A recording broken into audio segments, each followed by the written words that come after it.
दोस्तों नमस्कार, सत श्री अकाल और सलाम। जैसा कि मैं आपको आजकल सुना रहा हूँ दुगड्डा के मैन ईटर गुलदार की कहानी। वो मैन ईटर गुलदार जिसने 1977 1978 के दौर में करीब 15 इंसानों को मारकर खा लिया था और 13 इंसानों को उसने घायल कर दिया था, और अनऑफिशियल रिकॉर्ड के अकॉर्डिंग उसने करीब 19 इंसानों को मारकर खाया था और 17 को घायल किया था। और किस प्रकार उसने प्रसन्ना को मारा मैंने आप अपने पिछले एपिसोड में पार्ट में आपको बताया है। उसके आगे का क्या क्या घटनाक्रम हुआ वो मैं अब आपको बताऊंगा। 24 फरवरी 1977 की शाम को वह मानव भक्षी गुलदार रिठूर नाम का जो गांव है उसके पड़ोस के जंगल में दिन भर किसी गुफा में, पहाड़ी गुफा में वो सोया रहा। और जैसे ही शाम का धुंधलका छाने लगा उसने रिठूर गांव की तरफ प्रस्थान कर दिया अपने नए शिकार की खोज में। अमूमन ये जो मानव भक्षी गुलदार होते हैं ये दिन भर किसी गांव के आसपास के जंगल में, चट्टानी गुफाओं में छिपे रहते हैं, सोए रहते हैं। और जैसे ही शाम का वक्त होता है वे शिकार की खोज में गांव के आसपास निकलने लगते हैं या किसी ऊंची जगह पर जाकर के बैठ जाते हैं, टो लेते रहते हैं। और जब अंधेरा घिरने लगता है तो गांव के अंदर की तरफ जाने लगते हैं। गुड्डा का यह मानव भक्षी गुलदार इंसानों का शिकार तो करता ही था, इंसानों का शिकार करने के साथ साथ वो इंसानों की आदतों का, उनके व्यवहार का, उनके रहने के तौर तरीकों का भी अध्ययन करता चला जा रहा था, जिसकी वजह से वो ज्यादा खूंखार और खतरनाक होता जा रहा था। इंसानों के व्यवहार का अध्ययन करने से उसने एक बात का पता लगाया कि ये जो इंसान है 3-4 घंटे तक ही एक्टिव रहते हैं शाम के बाद में, और उसके बाद 8-9 बजे तक जब अंधेरा ज्यादा गहराने लगता है तो ये बंद कमरों में सो जाते हैं। इसलिए ये जो दुगड्डा का गुलदार था ये शाम के 6 बजे ही एक्टिव हो जाता था और गांव के आसपास वो भटकने लगता था। और अमूमन इस गुलदार के जितने भी इंसान शिकार बने हैं वे 7, 8 और 9 बजे के आसपास ही बने हैं। यह मानव भक्षी गुलदार रिठूर गांव की पास आया और जब वो दयाल सिंह के घर के पास से निकल रहा था तभी उसको दरवाजा खुलने की आहट हुई, और उस आहट को सुन करके वो गुलदार वहीं गली के कॉर्नर से दुबक करके उनके आंगन में आ गया। उनकी जो बेटी थी जिसकी उम्र 14-15 वर्ष की थी वो फर्स्ट फ्लोर के कमरे का दरवाजा खोल करके सीढ़ियों से उतर करके नीचे ग्राउंड फ्लोर के कमरे की तरफ वो जा रही थी। और जब उसने फर्स्ट फ्लोर का अपना दरवाजा खोला था तभी गुलदार उस गली के पास से होकर के जा रहा था, और उसने दरवाजा खुलने की जब आवाज सुनी तो वो आंगन में आकर के छिप गया। सीढ़ियों से उतर करके जब वो लड़की ग्राउंड फ्लोर वाले अपने कमरे की तरफ जा रही थी तभी वो गुलदार तेजी से बढ़ता हुआ उसके पीछे की तरफ गया और उसने उस लड़की के ऊपर हमला कर दिया। ये जो लड़की थी इसने ठंड से बचने के लिए कंबल ओढ़ रखा था और इस छोटी सी बात ने उस दिन इसकी जान बचा दी थी। दरअसल में वो 24 फरवरी 1977 का दिन था और पहाड़ों में काफी ठंड थी और उस लड़की ने ठंड से बचने के लिए कंबल ओढ़ रखा था। और जैसे ही गुलदार ने उसके ऊपर हमला करके उसकी गर्दन को पकड़ने की कोशिश की तो उसके मुंह में कंबल आ गया। कंबल आने की वजह से उस लड़की की गर्दन तो बच गई लेकिन उसके शरीर के ऊपर से कंबल उतर गया और लड़की नीचे गिर पड़ी। और उस लड़की ने सहायता के लिए जोरों से शोर मचाया। इतने में जो दयाल सिंह थे वो अपने ऊपर के कमरे से तेजी से बाहर आए, लेकिन जो गुलदार था वो अपने शिकार को जाने नहीं देना चाहता था। उस गुलदार ने उसके बाद नीचे गिरी हुई लड़की की गर्दन को पकड़ने की कोशिश की। जब गुलदार ने अपना मुंह उस लड़की की गर्दन की तरफ बढ़ाया तो अपनी गर्दन को बचाने के लिए उस लड़की ने अपने हाथ आगे कर दिए और गुलदार के मुंह में उस लड़की का हाथ आ गया और उसके हाथ को उस गुलदार ने बुरी तरह से चबा डाला। लेकिन इतने में जो उसके फादर थे दयाल सिंह वो सीढ़ियों से शोर मचाते हुए जब नीचे उतरे और गुलदार को जब आभास हुआ कि पीछे से कोई इंसान भी आ रहा है तो गुलदार उस लड़की को छोड़ करके 1-2 छलांगों में ही आंगन से बाहर निकल गया। पुजारी और उसके आसपास के जो तमाम गांव थे उन गांव के निवासियों को कई बार रात को ऐसा एहसास होता था कि कोई उनके दरवाजे को थपथपा रहा है, उसको तोड़ने की कोशिश कर रहा है, उसको खोलने की कोशिश कर रहा है।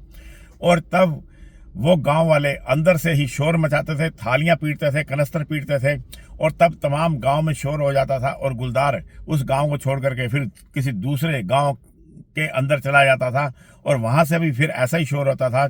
यह इस गुलदार की एक खास आदत थी कि ये जो गुलदार था ये दरवाजों को खोलने की, तोड़ने की पूरी कोशिश करता था। और इस प्रकार उस सारे इलाके में बहुत ज्यादा डर का माहौल हो गया था। और ये गुलदार का जो ऑपरेशन एरिया था ये करीब 500 स्क्वायर किलोमीटर का एक बहुत बड़ा इलाका था। इतने बड़े इलाके में घूम घूम कर वो अपनी वारदातों को अंजाम दे रहा था। गांव वालों के द्वारा शोर शराबा करने से जब गुलदार उनका पिंड छोड़ करके दूसरे गांव की तरफ चला जाता था तो सुबह उठ करके गांव वालों को अपने आंगन में, गलियों में उस गुलदार के पगमार्क के निशान मिलते थे और उनसे उनको पूरा आइडिया हो गया था कि यह एक गुलदार का काम है जो शिकार की तलाश में दरवाजों को तोड़ने की कोशिश कर रहा है। इस घटना का लैंसडाउन के जो जंतु प्रतिपालक थे चतुर्वेदी, उनको पता चला तो 25 फरवरी यानी अगले ही दिन वो उस इलाके में आ गए और वहां आकर के उनको पता चला कि जो गुलदार है उसकी जो अधिकांश घटनाएं हैं वो मुनि पुजारी गांव के आसपास हो रही हैं। और मुनि पुजारी गांव को उसने अपना मुख्यालय बना रखा है और रात में एक बार वो अवश्य मुनि पुजारी गांव का चक्कर जरूर लगाता है जहां पर उसने अपना पहला शिकार प्रसन्ना का किया था। इसलिए जो जंतु प्रतिपालक चतुर्वेदी थे उनके साथ में जो फॉरेस्ट ऑफिसर थे राम सिंह थापा, ये दोनों जने जो मुनि पुजारी गांव में प्रसन्ना का जो घर था उसके छज्जे पर राइफलों के साथ बैठ गए और आंगन में उन्होंने बकरा बांध दिया, क्योंकि ये जो मानवभक्षी गुलदार था ये रात में एक बार अवश्य मुनि पुजारी गांव के आसपास आता था और बकरा जो था वो लगातार चिल्ला रहा था, बोल रहा था, क्योंकि उसको अकेला बांधा गया था और वो बाहर से लाया गया बकरा था, उस गांव का बकरा नहीं था। उस रात वो दोनों ऑफिसर देर रात तक उस गुलदार का इंतजार करते रहे, लेकिन वो चालाक गुलदार मुनि पुजारी गांव में आया ही नहीं। सोने से पहले अपने दरवाजों को उन्होंने अच्छी तरह से बंद किया और दरवाजे के आगे उन्होंने भारी सामान भी रख दिया ताकि जो गुलदार था, जैसे कि उसकी आदत थी, वो दरवाजों को रात को आकर धक्का देता था, तोड़ने की कोशिश करता था। उन्होंने भारी सामान उस दरवाजे के पीछे लगा दिया ताकि बाहर से दरवाजा धकेला ना जा सके और उसको बंद करके वो 4 जनों का परिवार था, वो कमरे में आराम से सो गया। लेकिन वो परिवार से एक ये गलती होगी कि उस कमरे के अंदर एक खिड़की भी थी, उस खिड़की को वो बंद करना भूल गया। उस खिड़की के अंदर हॉरिजॉन्टल में सरिये लगे हुए थे ऐसे लंबाई में और उनके बीच में 4-4 इंच का गैप था सरियों में और वो सरिये लंबाई में लगे हुए थे खिड़की में। इसी वजह से उन परिवार के लोगों की जान बची उस रात गुलदार से। मुनी सकरी गांव के ये 4 लोग जब रात को सो रहे थे तो रात के करीब 11-12 बजे वो गुलदार मुनी सकरी गांव में शिकार की तलाश में आया।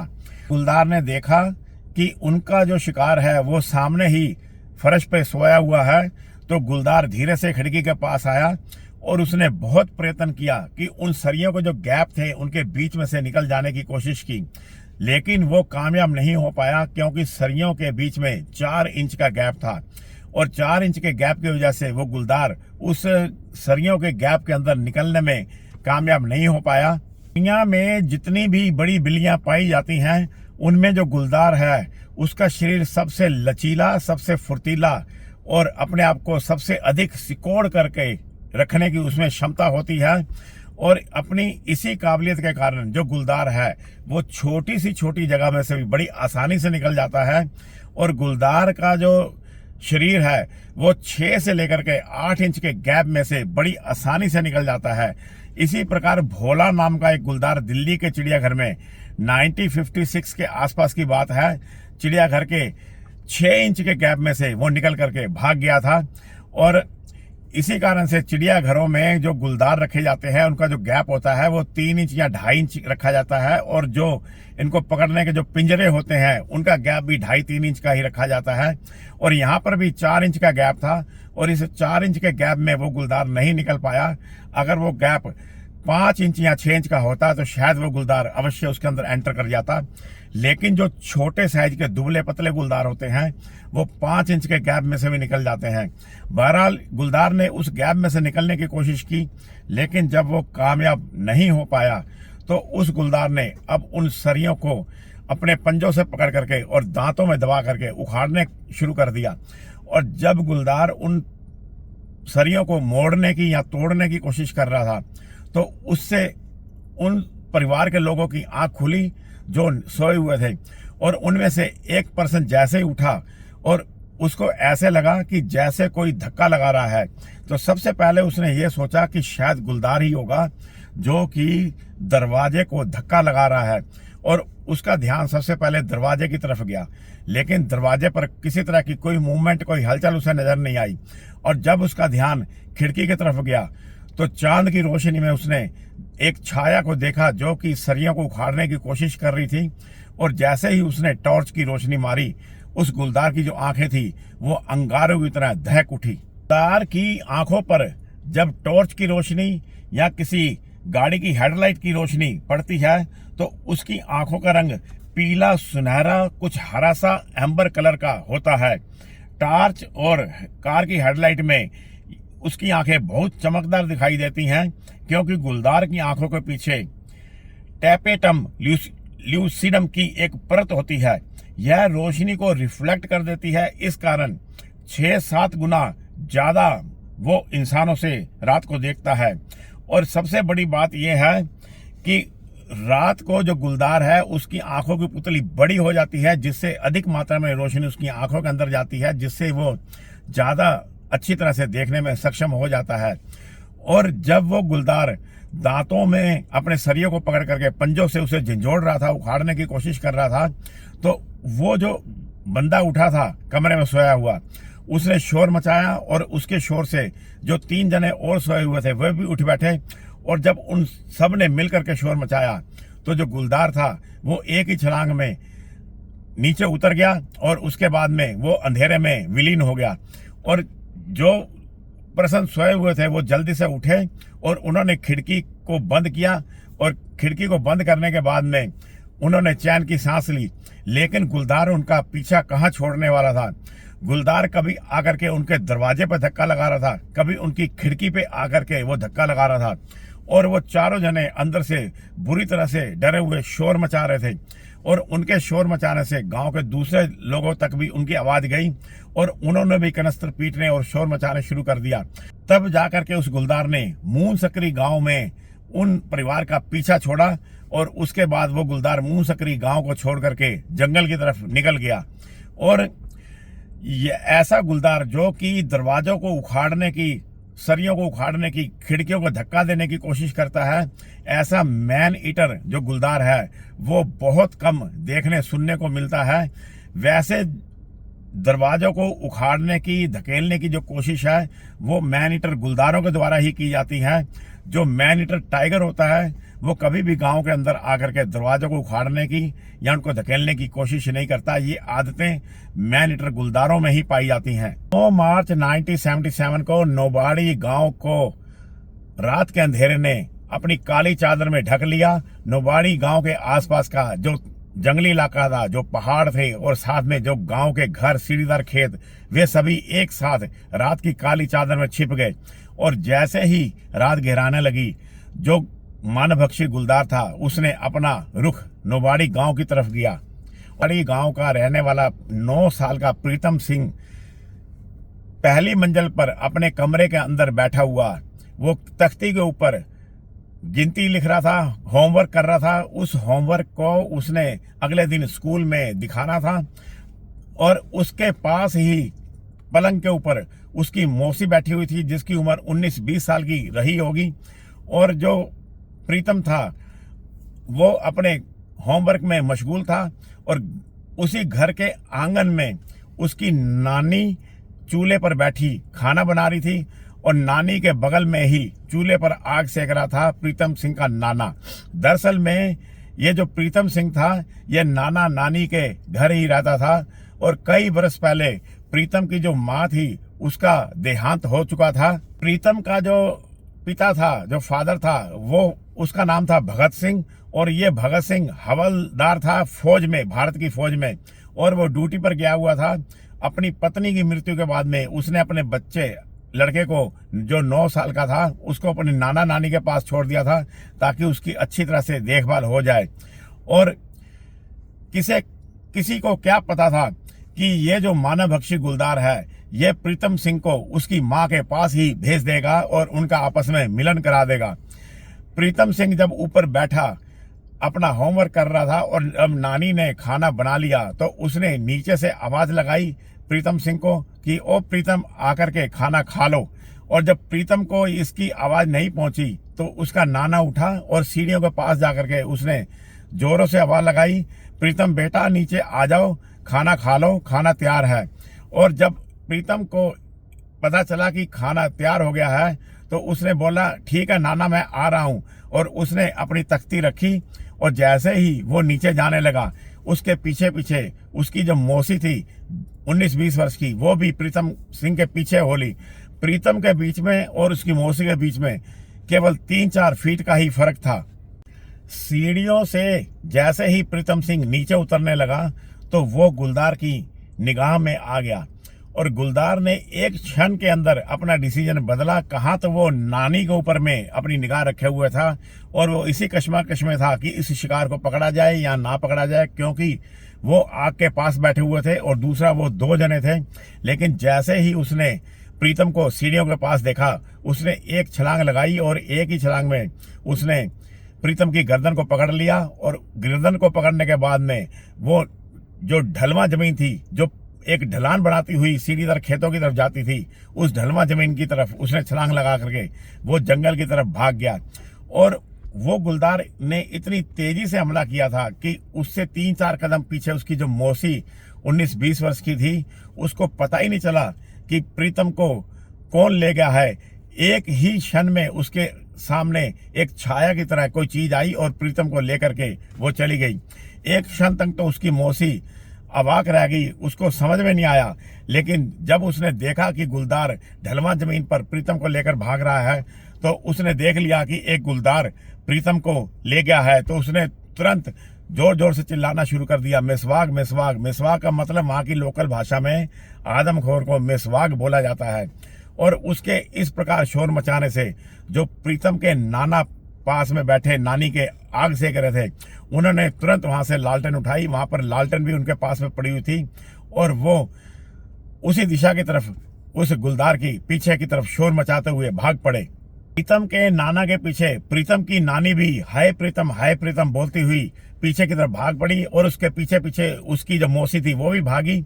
अभी तक गांव में लोग सोए हुए नहीं थे, वे खाना वाना सभी अपने आंगन में बना रहे थे। जब उनको इस शोर का पता चला तो तमाम गांव वाले जो उनके पड़ोसी थे वो भी लालटेनें लेकर के उसी दिशा की तरफ भागे।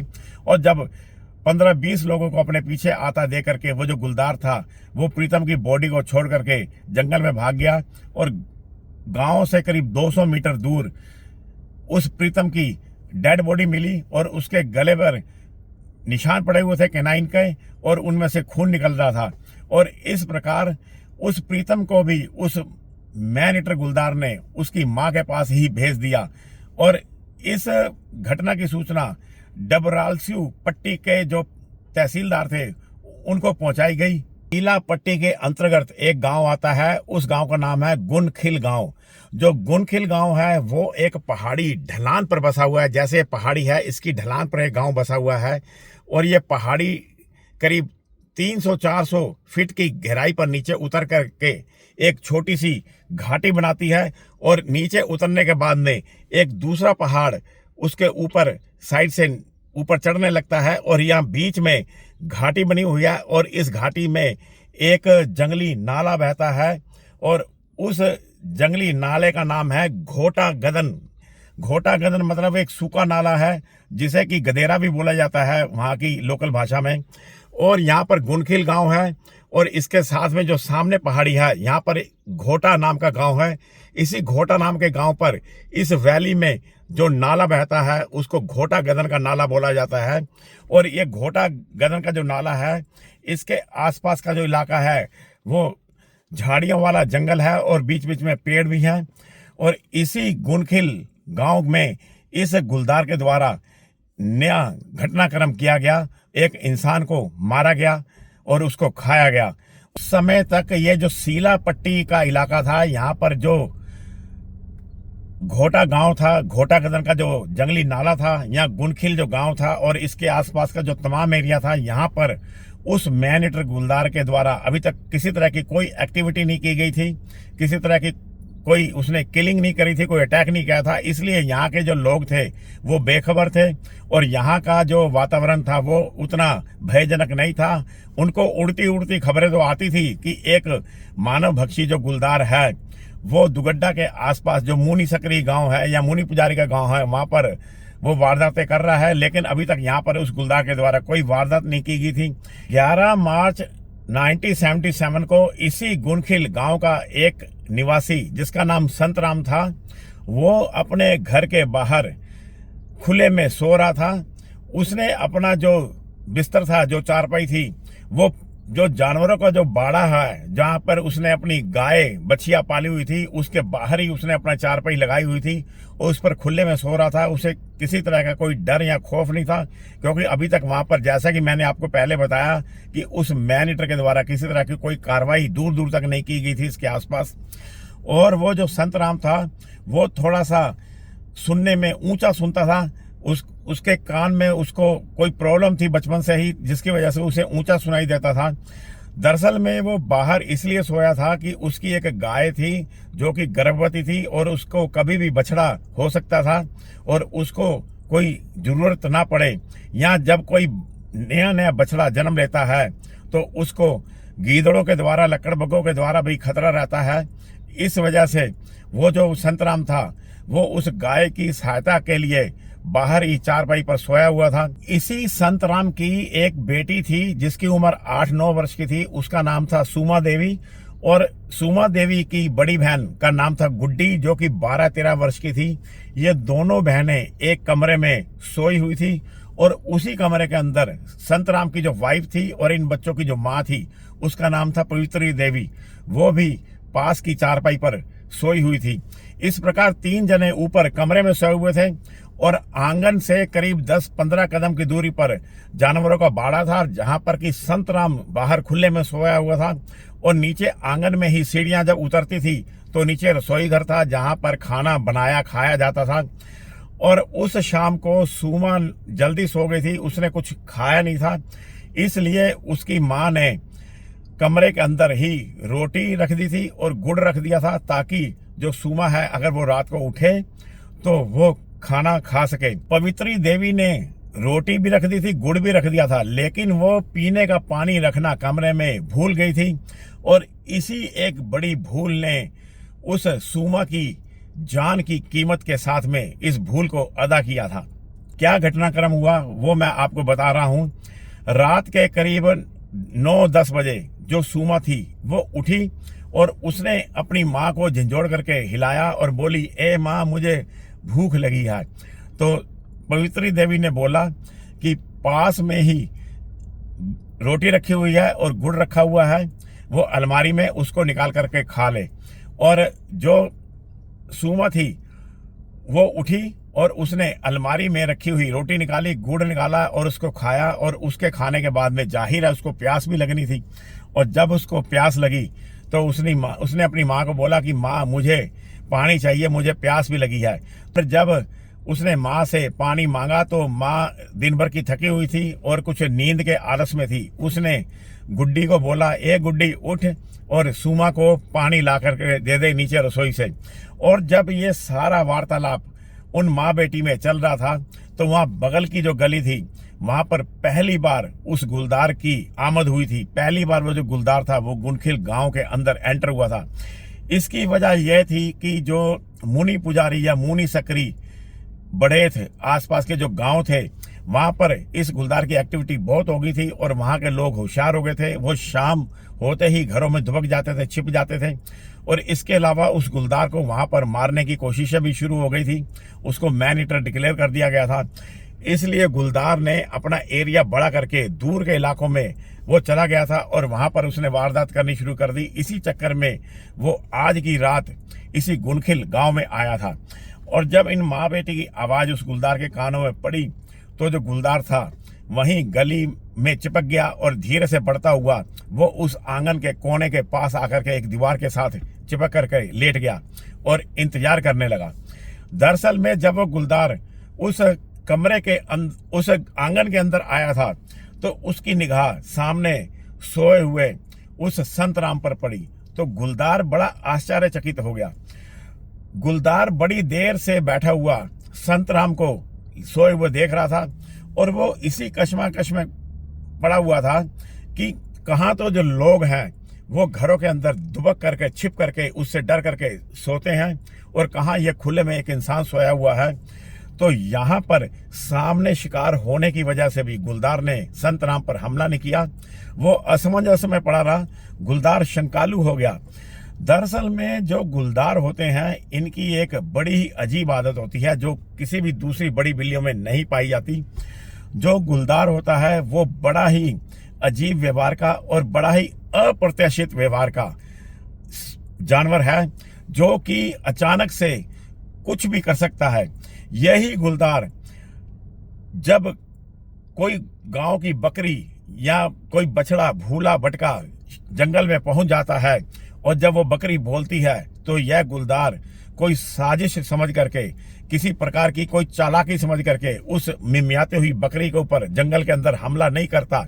और यही चालाक गुलदार कई बार इतना दुस्साहसी और जबरदस्त तरीके से गांव के अंदर घुस जाता है और चारपाइयों के नीचे छिपे हुए कुत्तों को उठा के ले जाता है, जबकि चारपाई के ऊपर कोई इंसान सो रहा होता है या घर के बरामदे के अंदर से कुत्तों को उठा करके ले आता है। यह गुलदार का टोटली एक विपरीत स्वभाव है। कहाँ तो वह शक करके जंगल में मिमियाती हुई बकरी को भी नहीं पकड़ता, उसको छोड़ देता है। कहाँ वो पूरा जोखिम उठा करके गांव के अंदर आकर के कुत्तों को घरों के अंदर से उठा करके ले जाता है। और यहाँ भी ये गुलदार इसी व्यवहार का, इसी आदत का शिकार हुआ और वो वहां पे दुबका हुआ बड़ी देर से संत राम को देख रहा था और इसी असमंजस में था कि इस शिकार को पकड़ा जाए या ना पकड़ा जाए। जबकि उसको आवाज आई थी माँ बेटी की कमरों के अंदर से और इतने में उसको आवाज आई दरवाजा खुलने की।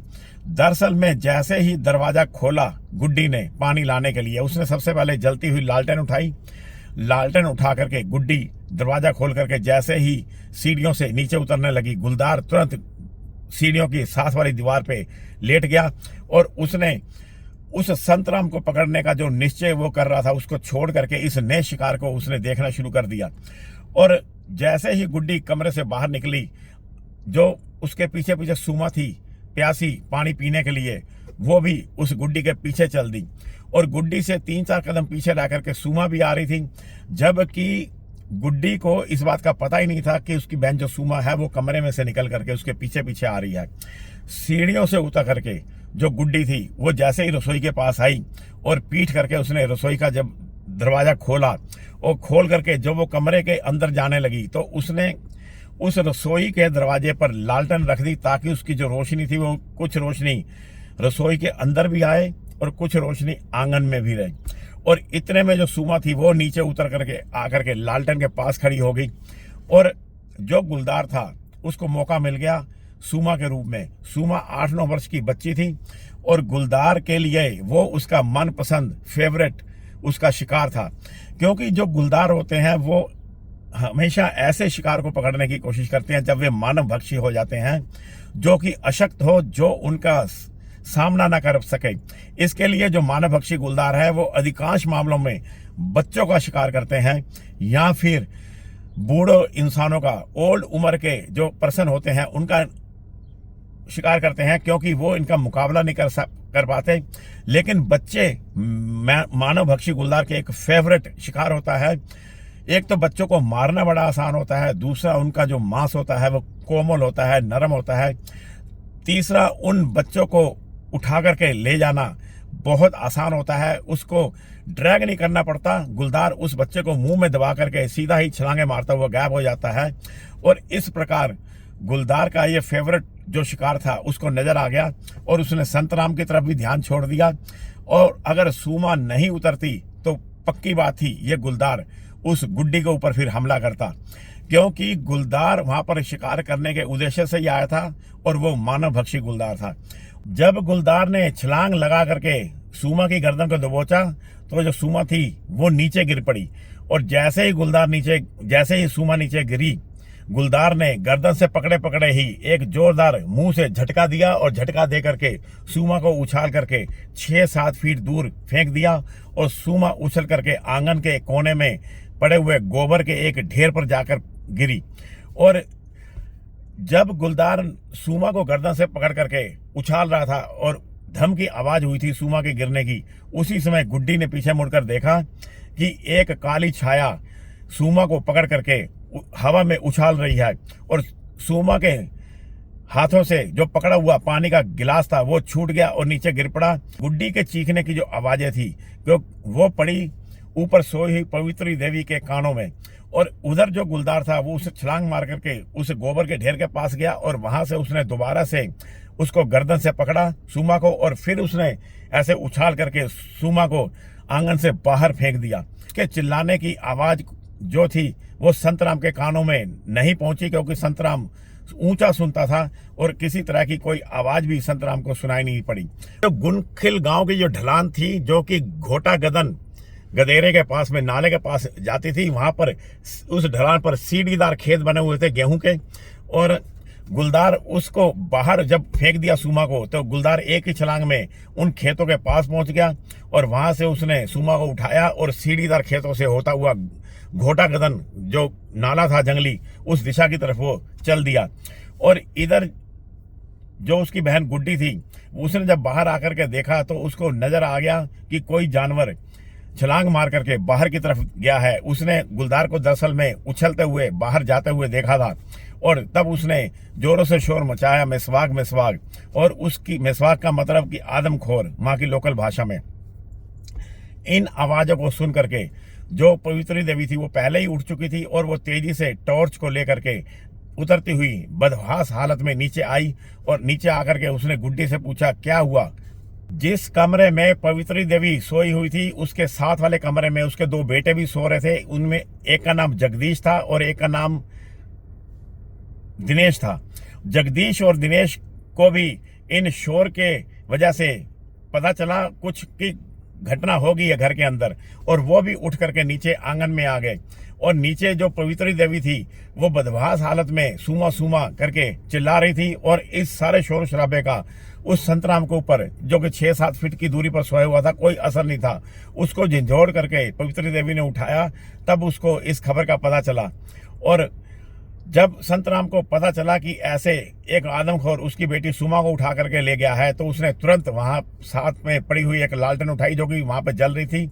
और पवित्री देवी और जो संतराम था वो और उसका जो बड़ा बेटा था जिसका नाम जगदीश था, ये तीनों जने बड़ी तेजी से गेहूं के खेतों की तरफ गए। शोर शराबे को सुनकर के उनका पड़ोसी चंडी प्रसाद भी आ गया। इस प्रकार जो पड़ोसी चंडी प्रसाद था और जो उनका बड़ा लड़का था जगदीश और साथ में संतराम और साथ में पवित्री देवी, ये चारों जने उस गुलदार का पीछा करने लगे।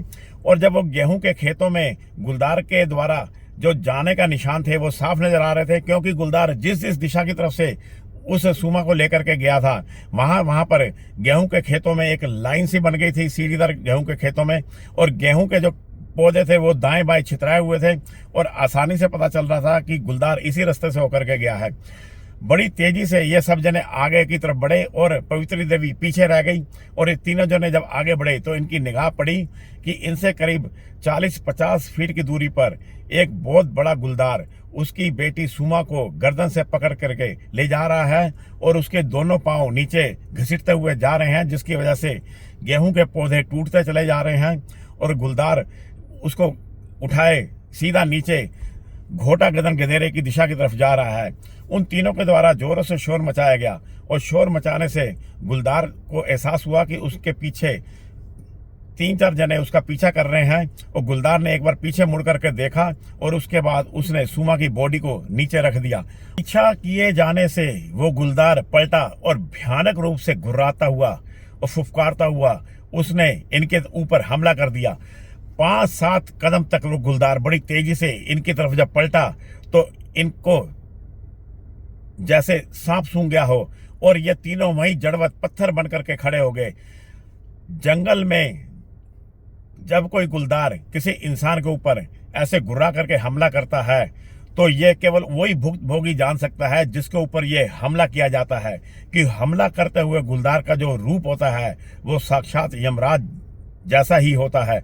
और गुलदार के द्वारा जब इनके ऊपर भयानक रूप से गुर्रा करके हमला किया गया तो इनकी हिम्मत भी ना हुई कि एक कदम भी आगे बढ़ा जाए। इनके पास मुकाबला करने के लिए कुछ था ही नहीं, ना इनके हाथ में कोई कुल्हाड़ी थी, ना इनके हाथ में कोई फरसा था, ना कोई डंडा था और जल्दबाजी में ये केवल टॉर्च को लेकर के उसका पीछा करने आगे थे। तो ये कर ही क्या सकते थे और ये जड़वत वहीं खड़े हो गए। जब गुलदार ने देखा कि ये तीनों जने खड़े हो गए हैं, भाग नहीं रहे हैं, तो गुलदार भी खड़ा हो गया। अगर ये तीनों जने भागते तो शायद गुलदार इनको और दूर तक दौड़ाता, लेकिन जब ये खड़े रह गए तो गुलदार भी खड़ा हो गया। यह एक बहुत अच्छी पॉलिसी होती है किसी भी अटैक करते हुए गुलदार या टाइगर के सामने खड़े हो करके उसको मुकाबला करने की। अगर कोई गुलदार या टाइगर इंसान के ऊपर हमला कर देता है तो अगर आप भागोगे तो भाग दौड़ा करके तो वो आपको पकड़ ही लेगा, लेकिन अगर आप डटकर खड़े हो जाओगे उसका मुकाबला करने के लिए तो 50% मामलों में गुलदार या जो टाइगर है वो छोड़ देता है और वो पीछे चला जाता है। और यहाँ पर भी गुलदार ने जब देखा कि तीनों वहां पर जड़वत खड़े हो गए, वो तो जड़वत खड़े हो गए थे डर के मारे, लेकिन गुलदार को इसका आइडिया नहीं लगा। उनको लगा कि शायद ये मुकाबला करने के लिए ना खड़े हो गए हों, इसलिए गुलदार ने केवल उनको बंदर घुड़की दी। उसके बाद उसने जब देखा कि इन्होंने आगे बढ़ना छोड़ दिया है, वो केवल खड़े ही हो गए हैं, तो वो वापस आया और उसने सुमा को उठाया और तेजी से गेहूं के खेतों में विलीन हो गया। और इधर ये जो तीनों थे, जब इन्होंने गुलदार को अपनी आंखों से ओझल होते हुए देखा तो वो वापस गांव की तरफ चल पड़े, क्योंकि अब वो कर ही क्या सकते थे, उनके पास कोई हथियार ही नहीं था। उन्होंने सोचा कि गांव में जाकर के और बंदों को लिया जाए और साथ में डंडे या कुल्हाड़ियां ली जाए सुरक्षा के लिए, और तब वापस सुमा की खोज के लिए आया जाए। वो जो गुनखिल गांव था वो पहाड़ी पर ऐसे इस पोजीशन पर था, और उसके सामने जो पहाड़ी थी वहां पर घोटा गांव था। उनके बीच में एयर टू एयर जो डिस्टेंस था वो 1-1.25 किलोमीटर का रहा होगा, लेकिन नीचे उतर करके ऊपर जाने में जो डिस्टेंस था वो करीब 2-3 किलोमीटर का पड़ता था। लेकिन 1 किलोमीटर का जो डिस्टेंस था, हवाओं की तरंगों पर सवार होकर के जो गुनखिल गांव के जो शोर था वो घोटा गांव में पहुंचा।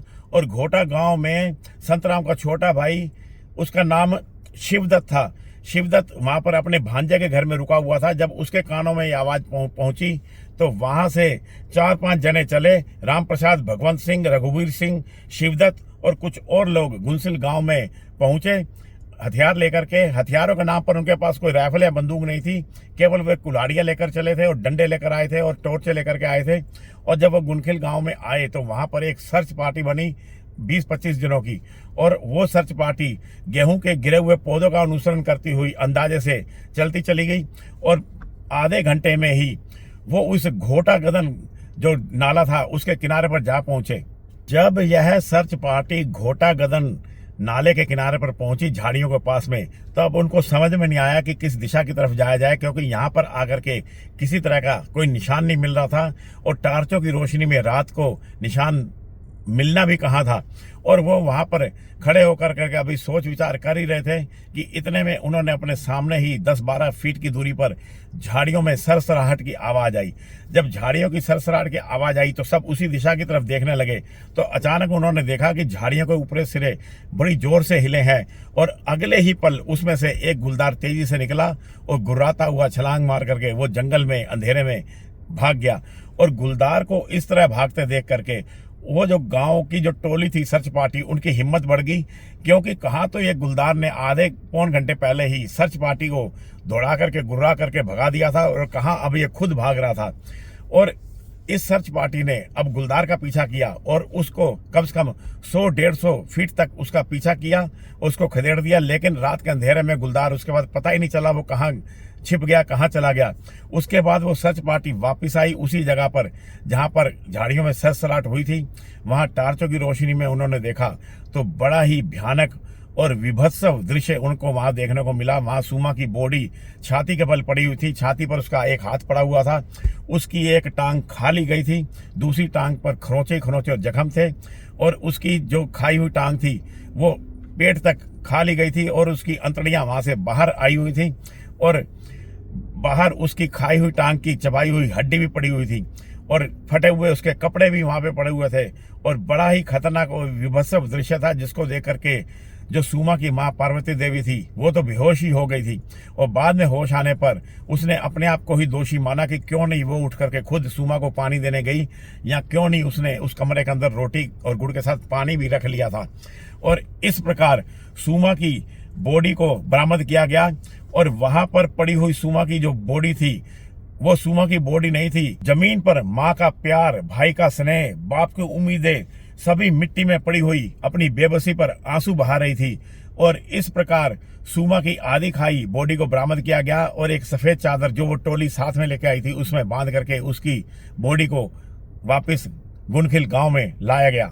और अगले दिन सुबह होने पर सीला पट्टी के हनुमंती के जो तहसीलदार थे मंगल सिंह, उनको जाकर के इसकी सूचना दी गई। मंगल सिंह घटना स्थल पर स्वयं आए और उन्होंने उस रिपोर्ट का दर्ज किया और इस घटना के बाद में तमाम तरह के जो समाचार पत्र थे वो इस आदमखोर गुलदार की घटनाओं से समाचार उसमें छपने लगे। और इन समाचारों को उस समय मैंने भी नवभारत टाइम्स में पढ़ा था। हिंदी का जो समाचार था मुझे आज भी याद है, उस समय मैं स्कूल में पढ़ा करता था और मैंने यह समाचार उस अखबार में पढ़ा था। समाचार को हजारीबाग जिले के जो प्रसिद्ध शिकारी हैं अस्करी इमाम, उन्होंने भी सुना और उन्होंने इस मानव भक्षी गुलदार से दो दो हाथ करने के बारे में सोचा और वो वहां से ट्रेन के द्वारा सीधे ही दुगड्डा पहुंच गए। और दुगड्डा जाने के बाद में उन्होंने उन लोगों से मुलाकात की जो लोग उस मानव भक्षी गुलदार के आक्रमण से घायल होकर के बच गए थे, या फिर उन लोगों से बात की जिनके परिजन इस गुलदार के द्वारा मारे गए थे और तमाम आसपास के गांव का दौरा किया।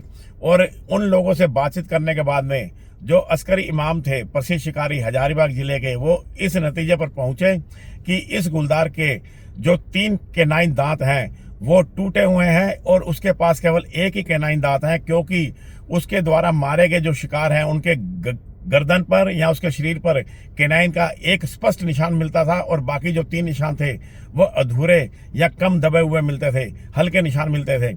और वैसे तो इंसानों को मारने के लिए गुलदार का एक ही दांत बहुत होता है। गुलदार के पास 4 कैनाइन दांत होते हैं, लेकिन अगर गर्दन में एक दांत ही गहरा गड़ जाए तो इंसान की मृत्यु हो सकती है। और एक दांत से ही यह मानव भक्षी गुलदार लगातार इंसानों का शिकार कर रहा था, उनको मारकर खा रहा था। और ये जो इमाम थे जो प्रसिद्ध शिकारी हजारीबाग जिले के, ये वही हजारीबाग का जिला है जहां पर जो जौनपुर के राजा यादवेंद्र दत्त दुबे थे वो शिकार किया करते थे। उन्होंने कई मानव भक्षी टाइगर का और मानव भक्षी गुलदारों का वहां पर हजारीबाग में 1937 में 1935 में शिकार किया है। और उसके शिकार की स्टोरियां मैंने डाली हुई है। दनुआ के मैन ईटर, आप जो दनुआ का मैन ईटर जो लेपर्ड है उसकी स्टोरी मैंने डाली है, वो उसी हजारीबाग के जंगलों की है जहां से हजारीबाग से ये इमाम शिकारी आए थे। इसके बाद में जो फॉरेस्ट डिपार्टमेंट है वो भी एक्टिव हुआ, उसने भी इस मानव भक्षी गुलदार को जिंदा पकड़ने की कोशिशों के लिए, जो कि लैंसडाउन का इलाका है, जोन है जंगल का, वहां से उन्होंने पिंजरे मंगवाए और उन पिंजरों में 2.5 इंच का गैप रखा ताकि गुलदार उसमें से निकलकर भाग ना सके। और उन पिंजरों की जो ऊंचाई थी वो 24 इंच की रखी ताकि अगर जो गुलदार उस पिंजरे में पकड़ा भी जाता है तो वो ज्यादा ताकत लगा करके खड़ा होकर के उस पिंजरों में से निकलने की कोशिश ना करें, क्योंकि इस गुलदार की आदत थी कि सरियों को उखाड़ने की, दरवाजों को उखाड़ने की, तोड़ने की। इसीलिए इसके जो पिंजरे स्पेशल बनवाए गए थे और बहुत मजबूत बनवाए गए थे। और इस प्रकार इस मानव भक्षी गुलदार को पकड़ने की जो क्रिया थी वो शुरू कर दी गई। और इसी बीच जो इमाम थे उन्होंने भी जो फॉरेस्ट डिपार्टमेंट है वहां पर एप्लीकेशन लगा दी कि उनको परमिट इशू किया जाए इस गुलदार को मारने के लिए।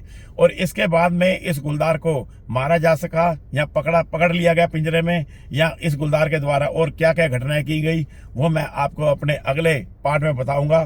तब तक मेरे साथियों अपना ध्यान रखना, मेरे चैनल के साथ जुड़े रहना, इसको लाइक करना, सब्सक्राइब करना। नमस्कार, सत श्री अकाल और सलाम साथियों।